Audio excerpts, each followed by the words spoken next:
They never told you this. Waking up between 3 and 5 in the morning isn't a sign that something is broken in you, and it isn't something you simply have to endure for the rest of your life.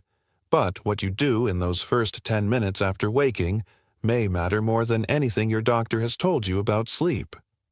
I'm Dr. James Carter, and after 2 decades working with older women navigating exactly this pattern, I want to walk you through 5 things to do the moment you find yourself awake in that window and why this particular stretch of night is so uniquely significant for aging women's bodies. Here's a number that should reframe how you think about this entirely. Research on sleep patterns in women over 60 has found that a substantial majority, in some studies estimated at nearly 60%, report regularly waking between 3 and 5 a.m., far more frequently than men in the same age range, and this pattern correlates closely with specific hormonal and circadian shifts unique to aging female physiology. This isn't insomnia in the way most people think of it, and treating it like ordinary insomnia is often exactly why the advice you've received hasn't worked. And here's the one I want to tease right now, because it consistently surprises people. It's item number 2 on today's list, and it involves something most women do the moment they wake at that hour, something that feels completely natural and harmless, but that may actually be extending your wakefulness rather than helping you fall back asleep. I'll explain exactly what it is and what to do instead when we get there. Before we dive in, I want to ask you something, because I read every single comment on this channel every day. Tell me, how old are you right now? And does this 3 to 5 a.m. waking happen for you every night, or only sometimes? I read every comment, and it genuinely shapes what I cover in future videos, so please don't hold back. All right, let's count it down together. 5 to 1, from helpful to essential. Number 5, stop checking the clock. Let me tell you about Eleanor, 68, from a suburb of Sacramento, California. Eleanor told me that the very first thing she did every single time she woke at 4 a.m. was reach for her phone to check the time, and then spend the next 20 minutes doing mental math about how many hours of sleep she had left, growing more anxious with each calculation. By the time she actually tried to fall back asleep, her mind was racing and her body was tense. Here's why this small habit matters so much specifically for an aging woman's sleep system. Checking the clock triggers what researchers call anticipatory anxiety, a stress response that activates your sympathetic nervous system, the part of your body responsible for the fight-or-flight reaction. This releases cortisol and adrenaline into your bloodstream, hormones that are directly incompatible with the parasympathetic, or rest and digest, state your body needs to fall back asleep. After menopause, women experience a meaningful decline in progesterone, a hormone that in earlier decades had a naturally calming, sedative-like effect on the nervous system, meaning the anxious spiral triggered by clock checking has less natural counterbalance than it did years earlier. Think of it like a car with worn-out brakes. The anxious response accelerates just as easily as it always did, but the mechanism that used to gently slow it back down isn't working as efficiently anymore. The fix is refreshingly simple. Turn your clock away from view, or remove your phone from the nightstand entirely, so checking the time isn't even an option in the moment. If you must know the time for a specific reason, use a soft, dim, nightlight-adjacent clock rather than a bright phone screen, since bright light exposure at this hour, even briefly, can suppress melatonin production and make returning to sleep considerably harder. For synergy, pair this habit with keeping your bedroom meaningfully darker than you might currently have it, using blackout curtains or an eye mask, since even small amounts of ambient light during this window can reinforce wakefulness at exactly the hour your body is trying to cycle back into deeper sleep.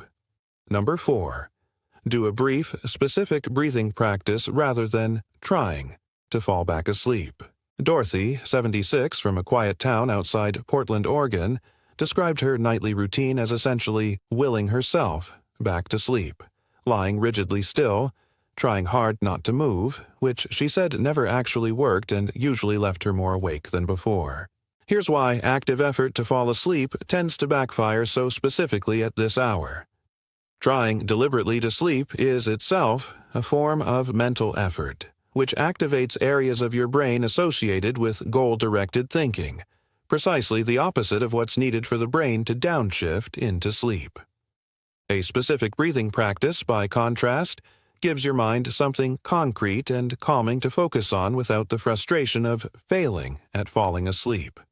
Diaphragmatic breathing, meaning slow breaths where your belly rises more than your chest, has been shown in research on aging populations to reduce heart rate and activate the vagus nerve, a major nerve pathway connecting your brain to your heart and digestive system that plays a central role in triggering your body's calming response.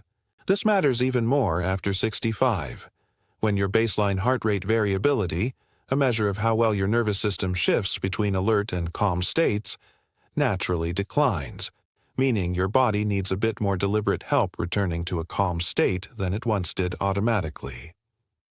The practical technique is straightforward. Breathe in slowly through your nose for a count of 4, hold gently for a count of 4, and exhale slowly through your mouth for a count of 6, making your exhale noticeably longer than your inhale, since a longer exhale specifically signals your nervous system to downshift into a calmer state. Repeat this for 8 to 10 full breath cycles, without checking whether it's working, simply returning attention to the breath itself.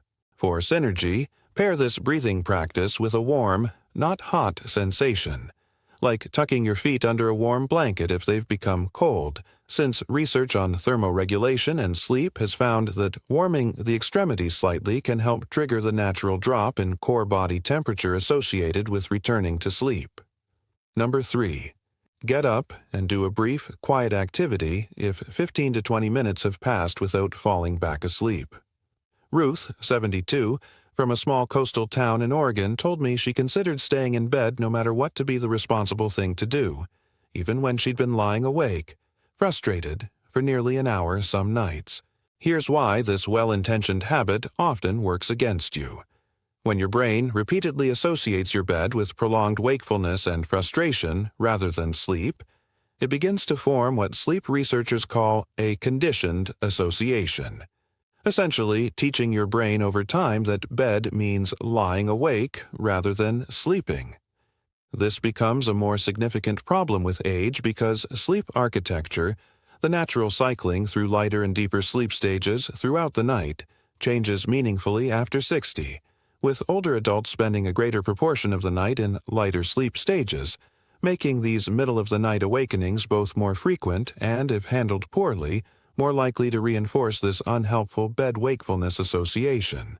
The recommended approach, if you haven't drifted back to sleep within about 15 to 20 minutes, is to get up, leave the bedroom, and do something quiet, dim, and non-stimulating, reading a physical book under soft light, doing a simple puzzle, or sitting quietly with a cup of caffeine-free tea.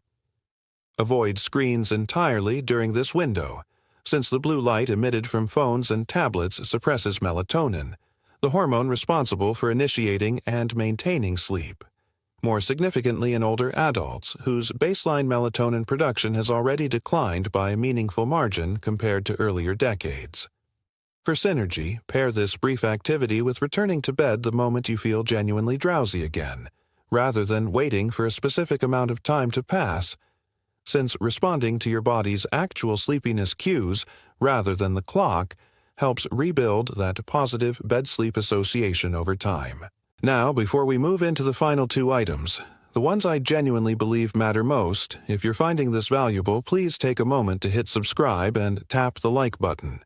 It helps this information reach more women who are lying awake at this exact hour, wondering if anyone else understands what they're going through, and it costs you nothing. Thank you to everyone who takes that moment. Now, back to the countdown. Number 2, and this is the one I promised you at the very beginning. Stop reaching for a snack the moment you wake up, assuming low blood sugar is the cause. This surprises almost everyone, because it feels like such a reasonable, harmless response. Vincent's wife, actually, let me correct that. I'm thinking of Margaret, 69, from a small coastal town, who described reaching for crackers or a small snack nearly every time she woke at this hour, believing it would settle her stomach and help her drift back to sleep.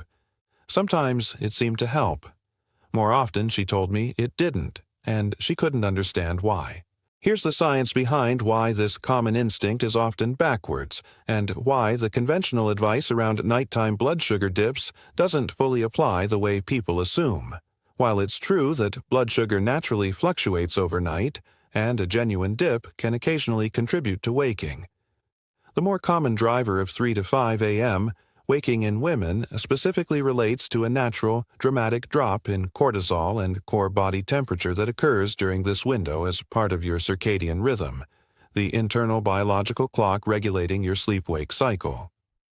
Eating a snack introduces digestive activity at precisely the moment your body is trying to maintain a lowered metabolic state for continued sleep, essentially asking your digestive system to start a shift just as the rest of the building is trying to power down for the night. Think of it like sending a delivery truck to a warehouse that's already locked up and dark for the evening. The truck shows up, but nothing is set up to receive and process that delivery efficiently at this hour, and the resulting digestive activity can itself become a source of wakefulness rather than a solution to it. This matters even more specifically after menopause, when declining estrogen levels are associated with changes in how efficiently your body regulates blood sugar overnight, meaning the relationship between waking and blood sugar in older women is often more complex than the simple, low blood sugar explanation many women have been given. The fix isn't to ignore genuine hunger, which does occasionally play a role, but to first try the breathing practice and getting up strategies we've already covered, reserving a very small snack, something like a few almonds or a small spoonful of nut butter, specifically for nights when you notice clear physical hunger signals, rather than reaching for food automatically every single time you wake. For synergy, if you do determine a small snack is genuinely needed, pair a small amount of protein with a small amount of complex carbohydrate rather than sugary foods, since this combination appears to support more stable blood sugar through the remainder of the night compared to simple sugars alone, which can sometimes trigger a subsequent blood sugar dip that contributes to waking again later. And now, number 1. The single most important thing to do in this window, and the one that ties everything else on this list together, anchor your wake-up time, regardless of how the rest of your night went. I place this above everything else on today's list because, in my clinical experience, it's the factor that determines whether these middle-of-night awakenings remain a minor, manageable pattern or spiral into genuine, chronic insomnia. Frank, wait, I should correct that. I'm thinking specifically of Harold's wife. No, let me tell you about the patient I have in mind directly. Barbara, 74, from a small town in Iowa, had developed a habit of sleeping in significantly later on mornings following a rough night, sometimes until 9:30 or 10, assuming she was simply catching up on lost sleep. Instead, her nighttime waking pattern grew progressively worse over several months, not better. Here's why this single habit matters so profoundly, more than any single nighttime technique alone. Your circadian rhythm, the internal clock governing your entire sleep-wake cycle, is primarily set and reinforced by consistency in your wake-up time, far more than by your bedtime or how much total sleep you got on any single night. Sleeping in to compensate for a disrupted night essentially resets your internal clock later, which then makes it harder to fall asleep at your usual bedtime the following night, creating a rolling, self-perpetuating cycle of disruption. This becomes especially important after 65, when the primary internal signal regulating this rhythm, a small structure in your brain that responds strongly to morning light exposure, becomes somewhat less responsive with age, meaning older adults benefit even more than younger adults from a strictly consistent wake time to keep this internal clock properly anchored. Think of your circadian rhythm like a lighthouse keeper following a strict schedule regardless of how rough the previous night's storm was. The schedule itself, not the storm, is ultimately what keeps the light running reliably night after night. Sleeping in disrupts that schedule precisely when consistency matters most.